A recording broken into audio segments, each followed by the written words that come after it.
Dr. Angel Hidalgo's reflection, access to the world in just a click.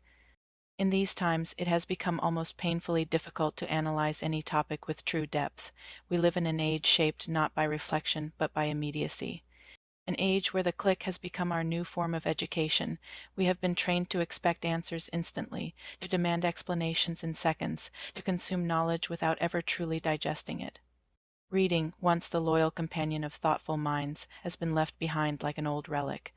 Respected in theory, but forgotten in practice, we have become victims of images and 45-second videos that promise to inform us but only succeed in overwhelming our senses. They flood us with fragments of the world, wars erupting, crimes unfolding, political debates, tragedies, scientific miracles, and human suffering, all condensed into tiny bursts of overstimulation. Nothing is allowed the dignity of silence or context. Everything is urgent. Everything is immediate, and because of this, almost nothing is understood. We see images of conflict and believe we know the story.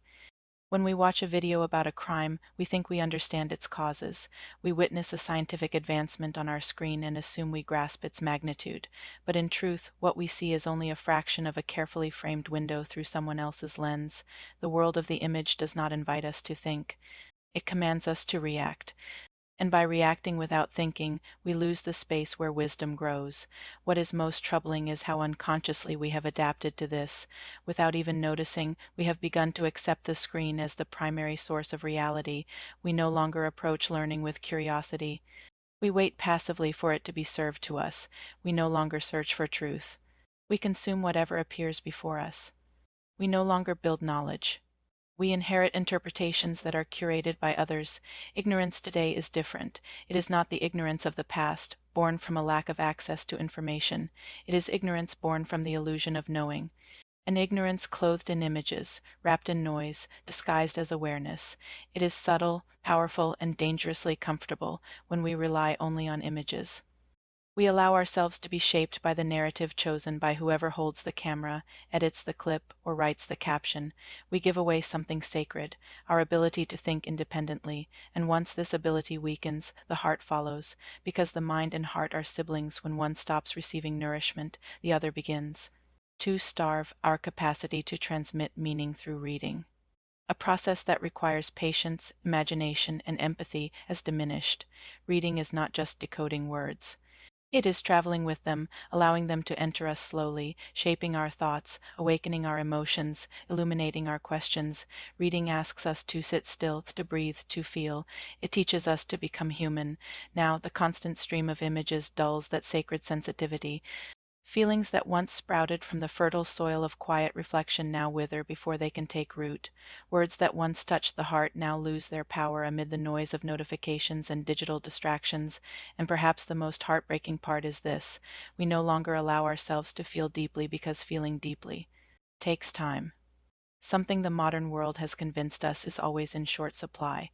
Yet beneath the rush, beneath the overstimulation, beneath the constant pressure to keep scrolling, something inside us longs for more.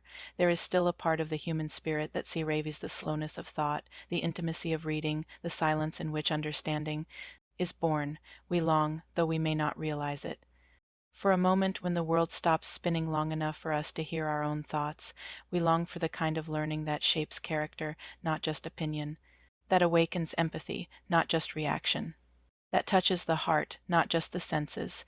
If we dared to pause, to set aside the image for the written word, we might rediscover something powerful, the ability to think for ourselves.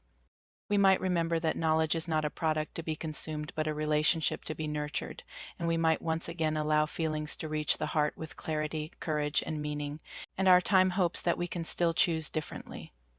We can return to the habits that shaped generations of thinkers, creators, and dreamers. We can reclaim reading as an act of resistance, as a refuge, as a way to reconnect with the parts of ourselves that the world of images has muted but not destroyed. Perhaps it is time, now more than ever, to remember that the mind was designed not for speed, but for depth, and the heart, not for noise, but for truth. If you have enjoyed this video's content, subscribe and leave a like. Your support and help are greatly appreciated. Thank you.